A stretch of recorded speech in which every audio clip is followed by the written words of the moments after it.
Hi there, thanks for joining me. Rob here again with another video, and another video of Rob in another studio.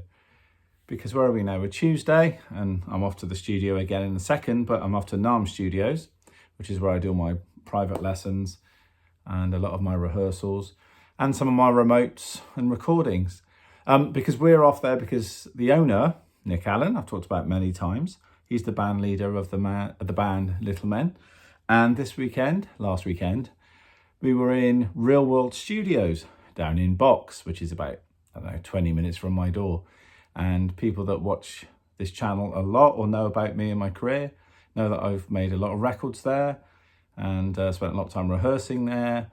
And people think it's corny when I put it on there, and I always say it's like my second home or something, but it is. I just feel so at home when I'm there with the staff and the engineers and the crew. It's just, everything about it is just amazing. From my very first session I did there with Peter Gabriel back in 93, maybe 94. It was a long time ago in a galaxy far, far away. Peter wasn't around this weekend, so I didn't get to see him, but we had a great time. And we were the only band in, actually. We had the whole place to ourselves, which was kind of funky, actually. Yeah, so we went in on the Saturday morning at 10 o'clock, and we had long days, 10 a.m. to 11 in the evening, so they were long days. And I wasn't only just drumming, I was also producing the album, and I've produced the last 3. This will be the third one. We don't know what it's called yet, but we like to think, or I certainly as the producer like to think, it's the best moments of 5 steps, which went 5 steps. If you check out on Spotify and Apple Music or wherever you check out your music, it's quite it's quite electronic and quite dancey. The grooves are quite heavy. We mess with the drum sounds a lot more. A song called Road Gang demonstrates that. We sort of crushed the drums up a bit, distorted them a little bit, like through the crunch mic and stuff, to make it a bit more vibey. And the loops are heavier and the tempos are faster, more dance, like ding, ding, ding, ding, ding, ding, ding, that sort of thing. Because Nick was just trying to write some different stuff. Whereas Visions is a kind of more 80s eclectic kind of song-based, but with a real mix of instrumentation from the last 40, 50 years of music. Because a good friend of ours, Ken Dewar, who's a great percussionist, and he actually came along on the Sunday at Real World to play various bits of perk, on the tracks, and added a really nice vibe. He'd seen us play a little while ago, and he said, there was a nice mix of many different bands, but without actually sounding like any of them, which is, as a producer, for me, it's one of the best things I can hear, to be honest. When the people say it sounds like this and it's exactly like that, then you're just copying. But if you're using references well, where people sort of, it reminds me a bit of this, bit of that, but I can't put my finger on it completely, that to me, it means I've done my job. So I was very happy to hear this. So he was quoting things like Talk Talk, Fleetwood Mac,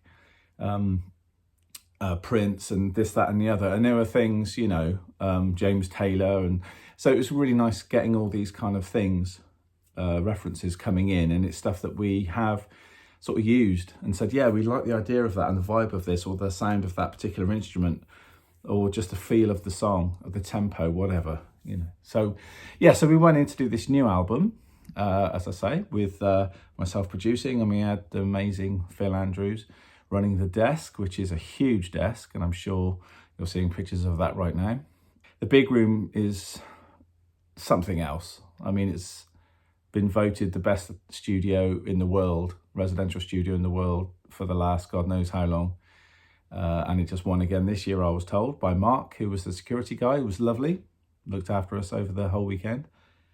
And I just managed to grab, because obviously not just drumming, but producing. When I'm just drumming on a session, I've got a bit more time when the other guys, the MD or the artist or whatever is working on other parts of the track and the record.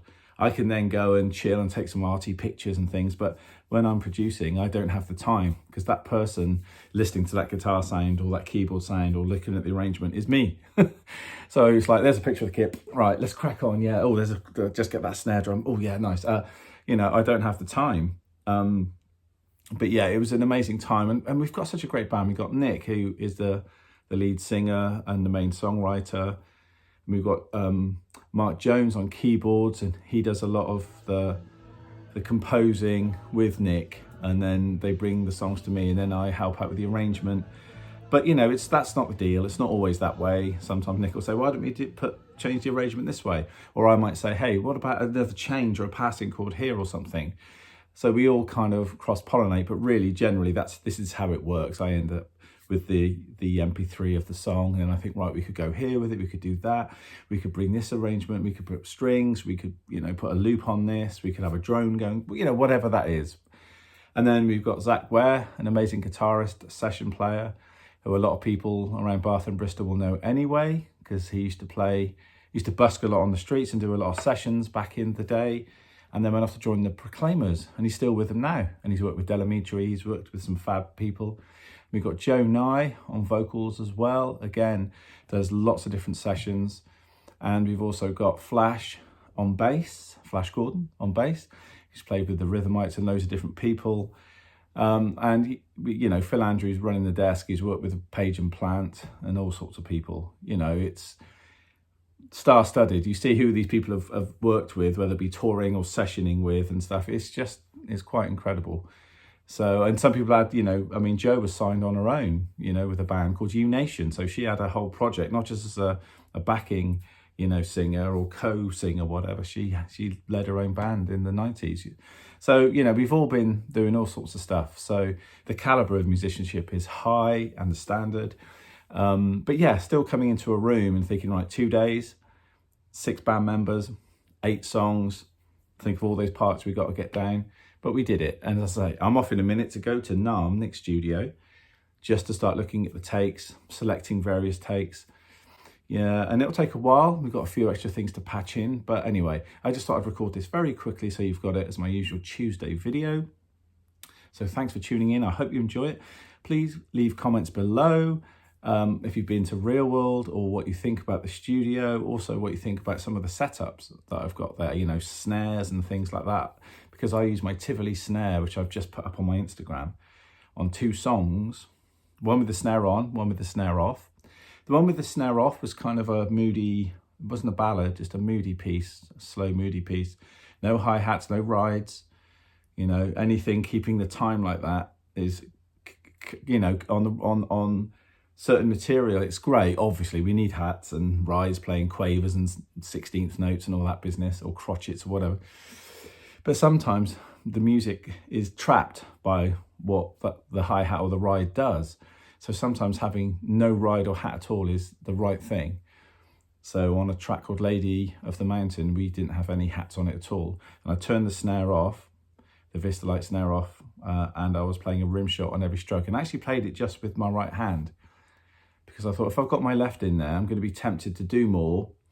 And I want this track, again, it doesn't sound like this or copying, but the idea, the reference was a track called Desire. It's certainly a track on Laughingstock, which is, actually it's right there, isn't it? Oh no, Spirit of Eden, sorry. It's on Spirit of Eden, which is that Talk Talk album here, with the white surround and the black dot on it. Yeah, and I wanted that kind of really open drum sound without anything tying it down. No, as I say, no 8th notes, no 16th notes, nothing from the drums, just that dead snare, bass, a few toms, again, very little crashes, keeping it as dry as possible. And the other one was, if we had to reference something a bit more Cure-like, like the Cure, like Friday I'm in Love or something, Again, it's not that tempo, it's not that song, and it's nothing in that vein, if you like, but sometimes these references don't have to be. That's why they work. If you make something that just sounds like something else, that's what you get, and people just say, oh, you've copied that. Whereas I said earlier, Ken wasn't saying that, and that's kind of craftily what I've always done with music, is take elements and put it in other places, and I think that's one of the strengths. So if you're looking for production, guys, you're looking for someone to come along and arrange the stuff and produce it, I'm your man. If you want me to write the song, that's a different kettle of fish. That's not my bag. So yeah, and the snare sound was that Tivoli Vistalite, but with the snare on, and I played match grip, and I played with a rim shot on every backbeat. Very straight ahead, but quite, 8th notes on the hats this time, because it was a different kind of thing. It needed that to tie it together. It's more of a pop song, as I say, but in a Cure kind of Robert Smith vein, but it doesn't sound anything like The Cure. But, as I say, that's what's so good about these references. And that sounded great. And again, I did a video last week about playing matched or traditional grip. I keep doing this, look. And I played matched because I wanted the other Rob that I spoke about in that other video, which was last Tuesday's video, I think. I wanted the other Rob to come out. I didn't want to play traditional grip. I can rim shot every stroke with traditional, obviously, just angle the snare a bit more. But I didn't want to. I wanted to play match because it gave me that sort of feeling of I haven't got all of my usual techniques ready to go. I've got to think a little bit more about how I play. And I like that because it makes me micromanage everything and not just fall into, I know where this is going. I want it to be a bit on the edge. And again, as far as the drum takes, we record as a band because Nick's on a monitor. And it's done in a way in real world where you see us on the stage where there's not much spill, actually. It's amazing how they get that to work with the right microphones and the right placement. There's not much spill on the vocal mics and stuff. There's a bit, obviously, but not much. But we all get to track it. And if someone else can bag a take at the same time as me, it's kept. And if they can't, well, that's right. We've got the drum track, then we can build to that. And that's the quickest way of doing it when you've only got 2 days. If you've got longer, you can do a song a day or something, and just really take your time and try and get everyone to get the vibe together at the same time, because that is what we want. It's like the old days, if we can do that. But, with technology, it means that if I can bag it in the bass player, Flash has got the take or whoever, or maybe sometimes Joe and Nick were getting the take with me. So it meant the vocals and the drums were done, and then everyone else can do their bits after that. And because they're such great players and they're seasoned, they know what to do. So it's just like, okay, run the track back. On keyboards, you can run it through those massive speakers in the room. Mark doesn't have to wear his headphones, old left hand, doesn't have to wear his headphones. He can just get on his Nord or his Yamaha and just play with the sound in the room, So anyway, enough waffling. Any questions as well on the session, just let me know. And enjoy, as I said before. Thanks for subscribing, liking, and all those things. I really appreciate it. Please leave some comments if you feel like it. And here we are at Real Studios. Check it out. Yeah, so here we are in the big room at Real World. This is where it all happens. It's like being on the Starship Enterprise. Look at all this stuff. I wish I knew what all this did. Goodness knows. There's Zav over there. Say hi to the camera, Zav. Hello. Hello. He's our main man from Real World. He knows what goes on with everything. And if he doesn't, well, no, he does. Oh, he does. There's our lovely couches. Of course, we never sit on those because we're too busy working. And over there is Left Hand. Say good morning, Left Hand. Good morning. Just setting up his Nord. So this is where we're tracking, and Nick sings there. He's got a monitor. The rest of us are on headphones, which is wonderful. It's a good role to be in. So we're sort of playing live, all in the same place, like being on a stage, of course, because that's what this is. But yeah, it's nice not being in a booth, because as a drummer, you're usually shoved in a booth somewhere. But this is nice to be out in this lovely, big room. Look at the size of it. I can't fit it all in. It doesn't do justice to the camera doing this. Yeah, anyway, for drum nerds, let's go. Oh, actually, we've got the LM drum here, the Behringer, which we're using for some of the loops on some of the tracks, so that's been good. I'm enjoying using it. I've got an actual LM, Lindrum 2, LM2. That was a lot heavier than that, obviously, and doesn't always work. You've got to give it a little tap every now and again to get it working. But yeah, this is a good machine. I did a little, not a review, but a little chat about it a couple of weeks ago on my channel. I'm still battling with the programming of it, but it's a great thing. It's a good work tool. I'm enjoying it, and at some point I'll do a proper review on it. There's the pond out there. Very nice. Not really a lake. Well, I suppose it is a lake. What size constitutes a lake, everybody? I don't know. But anyway, it's very nice. Anyway, let's get to the drum. So over here, we've got the DW Collector's kit in Broken Glass Sparkle. I did bring the 14-inch floor tom this time instead of on Monday or Tuesday. I was down at Paynton at our friends Electric Studios. And which has got nothing to do with Gary Newman, by the way. People have asked me. It's nothing to do with Gary Newman. They just called it Our Friends Electric, which is a cool name. I'm using the 14-inch floor tom today, the 14-inch DW Collector.